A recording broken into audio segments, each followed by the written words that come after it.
Assalamualaikum warahmatullahi wabarakatuh. Baik, anak soleh dan soleha, kita lanjutkan pembelajaran kita. Tema 6, merawat hewan dan tumbuhan. Subtema 3, tumbuhan di sekitarku. Pembelajaran 4 dan 5. Sebelum mulai pembelajaran, kita membaca basmalah terlebih dahulu. Bismillahirrahmanirrahim. Model plastisin. Aku membuat model bunga mawar dari plastisin. Bahan yang aku butuhkan adalah plastisin berwarna merah dan hijau. Plastisin berwarna merah untuk mahkota bunga. Plastisin berwarna hijau tua untuk bingkai dan plastisin berwarna hijau muda untuk daun. Model plastisin ini merupakan karya seni 3 dimensi. Bentuk-bentuk yang aku temukan dalam model plastisin ini beraneka ragam. Aku suka sekali dengan hasil karya seniku. Hari ini, Lani dan teman-temannya akan mengadakan pameran karya seni 3 dimensi dari plastisin. Ayo ikut bergabung bersama mereka. Ikutilah langkah-langkah berikut. Nah, di sini pembelajaran jarak jauh ini tidak bisa membuat kelompok. Jadi, kalian bersama bunda-bundanya atau adik atau kakak boleh. Nah, yang pertama, buatlah kelompok yang terdiri atas 5 orang. Kedua, masing-masing menentukan desain model 3 dimensi yang akan dibuat dari plastisin. Yang ketiga, setiap anggota membuat model sesuai dengan desain yang dibuat. Keempat, setiap anggota membuat tulisan yang menceritakan model plastisinnya pada selembar kertas. Lalu letakkan model plastisin itu di meja. Letakkan tulisan tentang model plastisin di samping model 3 dimensinya. Nah, undanglah kelompok lain untuk mengunjungi pameranmu. Nah, secara bergantian kunjungilah pameran kelompok temanmu. Amatilah karya 3 dimensi dari kelompok lain. Catatlah bentuk-bentuk yang terdapat pada karya 3 dimensi tersebut. Anak-anak, kita dapat melakukan pameran ini kalau kita sudah tatap muka kembali. Di sini ada soal cerita yang berkaitan dengan satuan berat, ons, dan kilogram. Mangga yang dipetik Edo seberat 5 kg. Setiap 5 ons mangga dimasukkan ke dalam kantong plastik. Berapa kantong plastik mangga yang dipetik Edo? Dapatkah kamu menemukan jawabannya? Di sini ada 3 langkah, yaitu langkah pertama, diketahui mangga yang dipetik Edo 5 kg. Setiap kantong berisi 5 ons. Dan langkah kedua, ditanya, berapa kantong plastik mangga yang dipetik Edo? Nah, langkah yang ketiga, jawabannya. Jumlah kantong plastik yang dibutuhkan sama dengan berat mangga dibagi berat tiap kantong.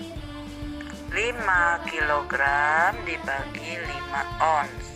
Jadi sama dengan 5 kali 10 ons. Jadi 1 kg adalah 10 ons.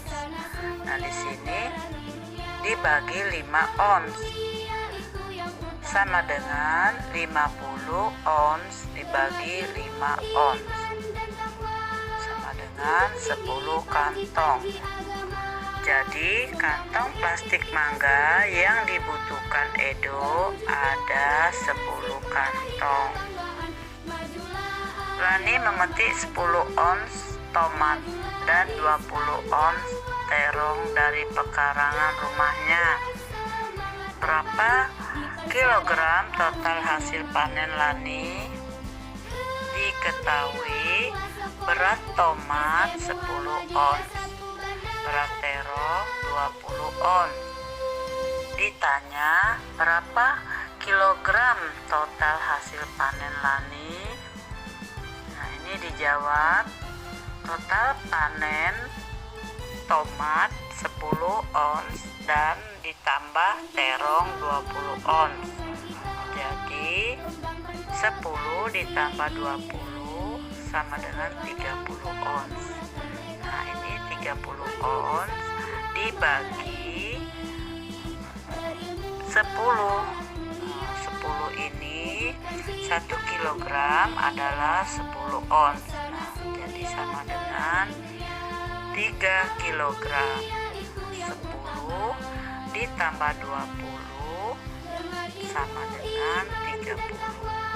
Jadi 30 dibagi 10 sama dengan 3. Kesimpulannya, jadi total hasil panen Lani adalah 3 kilogram. Perhatikan gambar di taman ini. Siti dan teman-temannya sedang bermain.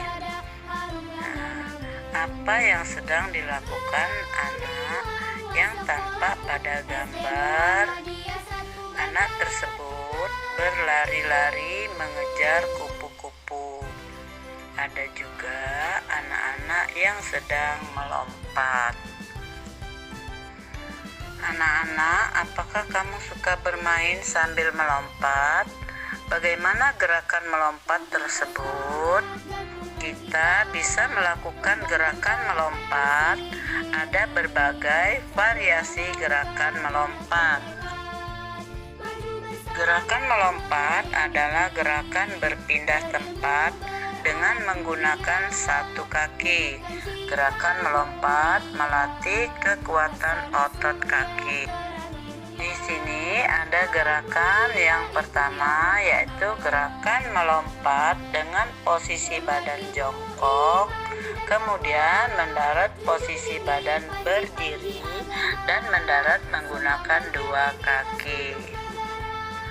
Yang berikutnya, gerakan melompat dengan posisi badan berdiri, mendarat dengan posisi badan berdiri, dan mendarat dengan satu kaki terlebih dahulu.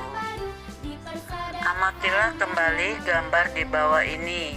Ada kupu-kupu yang sedang terbang. Ada juga kupu-kupu yang sedang hinggap pada bunga. Masih ingatkah kamu dengan permainan kupu-kupu di taman bunga? Perhatikan aturan mainnya. Siswa dibagi menjadi dua kelompok. Kelompok pertama menjadi bunga, kelompok kedua menjadi kupu-kupu. Satu bunga berpasangan dengan satu kupu-kupu. Kupu-kupu berdiri di belakang bunga. Satu orang siswa menjadi pemimpin permainan. Ketika pemimpin permainan menyebutkan satu bilangan genap, kupu-kupu berlari di belakang bunga sebelum bertani. Ketika pemimpin permainan menyebutkan satu bilangan ganjil, bunga berlari dan bertukar tempat dengan bunga yang lain. Tambahkan satu peraturan. Peraturan tambahannya adalah sebagai berikut. Jika pemimpin permainan menyebutkan satu bilangan ganjil, bunga berlari. Kemudian bunga berputar mengelilingi kupu-kupu dan bertukar tempat dengan bunga yang lain. Ikuti peraturan permainannya dan jagalah kekompakan. Siti dan teman-temannya bermain dengan gembira. Semua mengikuti peraturan permainan. Ibu guru pun senang melihat anak-anak kelas 2 tertib dalam bermain. Tuliskan kembali peraturan permainan kupu-kupu di taman bunga. Nah, ini aturan permainannya. Ini yang telah digarisbawahi. Ketika pemimpin permainan menyebutkan satu bilangan genap, kupu-kupu berlari di belakang bunga sebanyak 5 kali. Peraturan yang kedua, ketika pemimpin permainan menyebutkan satu bilangan ganjil, bunga berlari dan bertukar tempat dengan bunga yang lain. Tanyakan kepada temanmu contoh tata tertib ketika jam istirahat di sekolah. Nah, di sini ada pertanyaan dan jawaban. Ini contoh pertanyaan. Apa saja peraturan saat jam istirahat?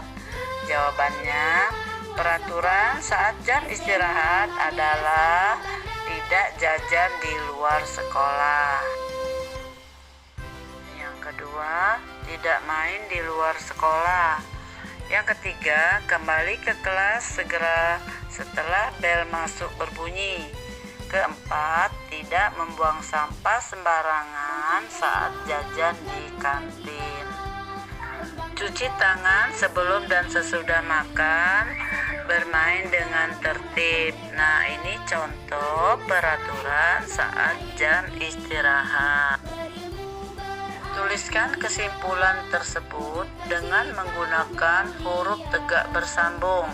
Perhatikan penggunaan huruf kapital atau huruf besar dan tanda titik dalam penulisan kesimpulanmu. Nah, ini kesimpulannya. 1. Contoh peraturan saat jam istirahat adalah tidak jajan di luar sekolah, tidak main di luar sekolah, kembali ke kelas segera setelah bel masuk berbunyi, tidak membuang sampah sembarangan saat jajan di kantin, cuci tangan sebelum dan sesudah makan, bermain dengan tertib. Yang kedua, kita harus berusaha mematuhi peraturan yang ada di sekolah. Ketiga, jika kita pernah melanggar peraturan, maka kita harus berusaha untuk tidak melanggarnya lagi. Melanggar peraturan mengakibatkan hal yang tidak baik.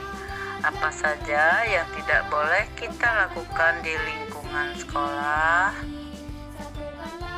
Ini contoh beberapa hal-hal yang tidak boleh dilakukan ketika di sekolah adalah membuang sampah sembarangan, mengganggu teman saat pelajaran, menyontek saat ulangan, bertengkar dengan teman, dan tidak memperhatikan guru saat pelajaran.